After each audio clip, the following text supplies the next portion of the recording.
So after velocity and acceleration, now we will figure out a formula for displacement. So for acceleration हमने differential equation use किया था, right? For velocity हमने acceleration का formula use किया था derive करने के लिए. For displacement we will use formula for velocity. So what is formula for velocity? V is equal to omega under root a square minus x square, right? So we will use this.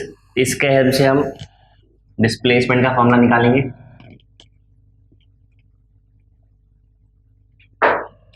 C so displacement, अब हमें displacement चाहिए तो पहले तो displacement कहीं तो दिखना चाहिए मुझे.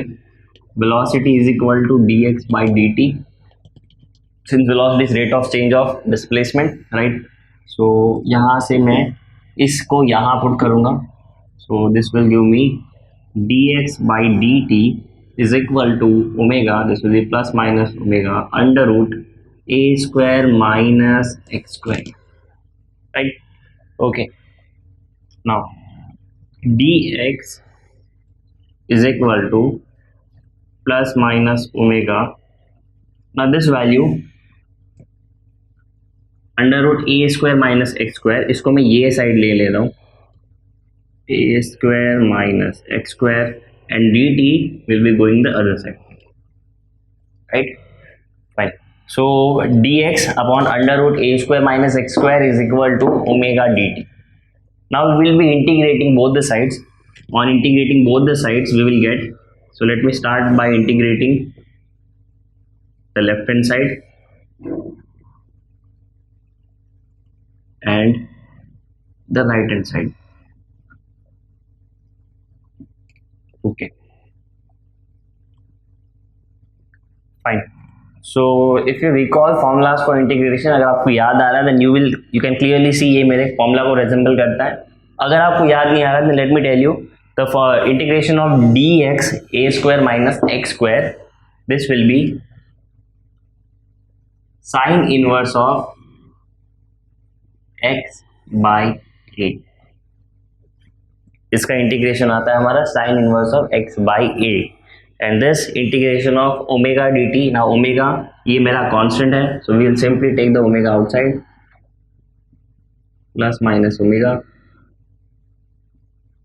x by a is equal to plus minus omega. ना इंटीग्रेशन ऑफ dt को इंटीग्रेट करोगे तो क्या मिलेगा? छोटा सा टर्म t का छोटा सा पार्ट, टाइम का छोटा सा पार्ट dt, उसको इंटीग्रेट करेंगे तो पूरा वैल्यू मिलेगा, दैट इज t, right?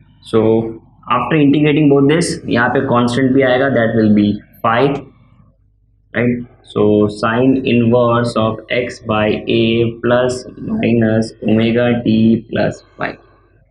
उसी फॉर्म को मैंने वापस नीचे लिखा. अब नेक्स्ट स्टेप हमारा क्या होना चाहिए? हमको x चाहिए, है ना? तो x को छोड़ के बाकी सारे टर्म्स वो साइड भेजना स्टार्ट करेंगे हम, right? So let's start with this sine inverse. Sine inverse वो साइड जाएगा तो मुझे क्या मिलेगा? साइन इनवर्स का हो जाएगा sine, this will be sine omega t plus 5. Now the only thing remaining is a, amplitude वो साइड चला गया, amplitude sine inverse omega t plus 5. So friends, this is the formula for displacement. x is equal to a omega t plus 5, a sine omega t plus 5. So ऐसे हम displacement निकाल सकते हैं किसी भी पार्टिकल का. हम डायरेक्टली भी निकाल सकते हैं, लॉजिकली हमने देखा था कि कहाँ से उसने स्टार्ट किया, कहाँ पे एंड किया. बट ये मुझे अगर मुझे इक्वेशन दिया तो यहाँ से भी हम फिगर आउट कर पाएंगे using this formula. And this term basically what is this a, हमने अभी देखा this a is amplitude, x तो पता ही हमको, हम क्या फाइंड कर रहे थे तब तक? हम फाइंड कर रहे थे displacement amplitude, and this whole thing is nothing but phase. We will get into this after few time. थोड़े टाइम बाद इसमें और थोड़ा डीप में जाएंगे, हम देखेंगे फेज एग्जैक्टली क्या होता है, व्हाट इज दिस 5, है ना? फेज कांस्टेंट बोलते हैं इसको.